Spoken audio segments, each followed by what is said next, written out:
Il n'y a plus d'autres échanges. Nous passons à la question d'actualité de M. Mouillard, ministre Collin, sur la reconnaissance des sites funéraires et mémoriels de la Première Guerre mondiale. On vous écoute, Monsieur le député.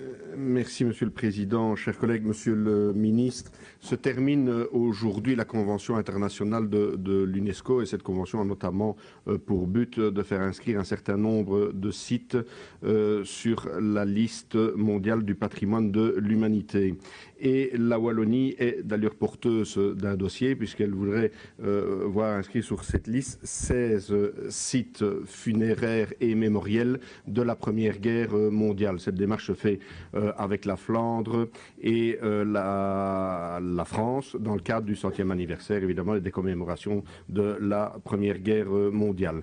Une décision vient de tomber. La décision est ajournée parce que, soi-disant, il n'y aurait pas de cadre pour pouvoir accueillir ces sites sur la dite liste. Et on met en avant que l'UNESCO n'aime pas d'avancer dans des dossiers qui seraient politiquement sensibles ou idéologiquement touchy. On est bien d'accord pour dire qu'il n'y a rien de problématique ni de touchy dans ces dossiers. Et je n'en voudrais pour preuve que le fait, pas loin de chez moi, il y a par exemple le cimetière français de la Belle-Motte, qui vient d'ailleurs d'être classé par la Wallonie. Et si on voit évidemment l'aspect positif lorsqu'une école se rend sur le site, et on peut évidemment leur expliquer à ses élèves un grand nombre de choses. Et donc le dossier est beaucoup plus axé sur la réconciliation, sur les valeurs de paix, et d'expliquer à ces jeunes que lorsque l'homme est raisonnable, tout cela peut ne pas exister et qu'il faut tout faire en tout cas pour que ça n'existe pas. Mais donc pour l'instant, malgré la reconnaissance par la Wallonie, parce que j'ai dit il y a eu classement, l'UNESCO aurait des difficultés à avancer. Et moi, aujourd'hui, Monsieur le Ministre, ma question est de savoir comment le gouvernement wallon pourrait mettre, sans faire de mauvais jeu de mots, sa pierre à l'édifice pour pouvoir faire en sorte que, dans un délai pas trop long, ces dossiers puissent aboutir et que ces sites qui le méritent soient inscrits sur la liste de l'UNESCO. Je vous remercie. Merci, Monsieur le Ministre.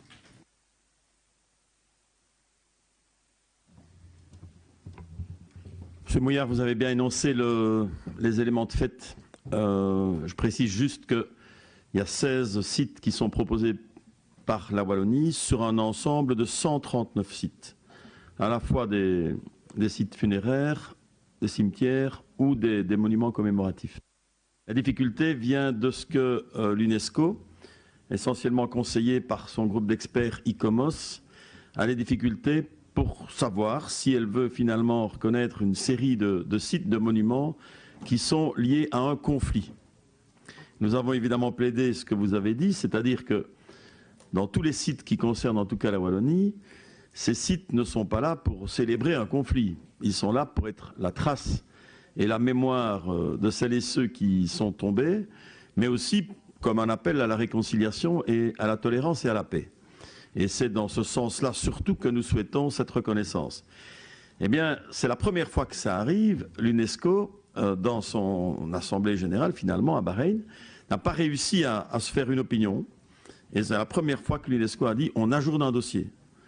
Et donc, ça pose d'ailleurs des questions de procédure, parce qu'on ne sait toujours pas, à l'heure où je vous parle, si on doit réintroduire un dossier, ou si simplement c'est en interne à l'UNESCO qu'il va y avoir de nouveaux palabres pour aboutir à un délibéré.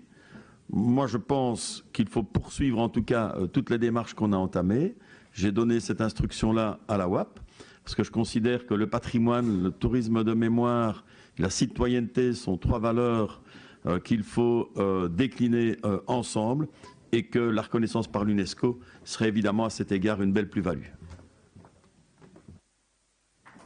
Merci, Monsieur Mouillard. Député.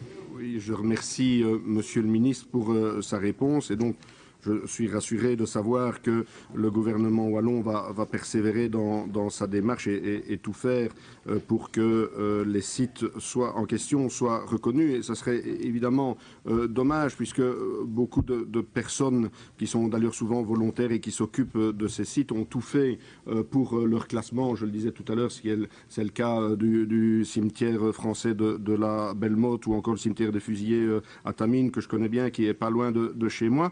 Et finalement, pour l'étape suivante, qui est la reconnaissance de l'UNESCO, on n'y arrive pas, et pour des raisons qui ne sont vraiment pas judicieuses et très peu claires. Et donc, je ne peux vraiment qu'encourager Monsieur le ministre et le gouvernement wallon à continuer à s'entêter pour que cette reconnaissance ait bien lieu. Je vous remercie.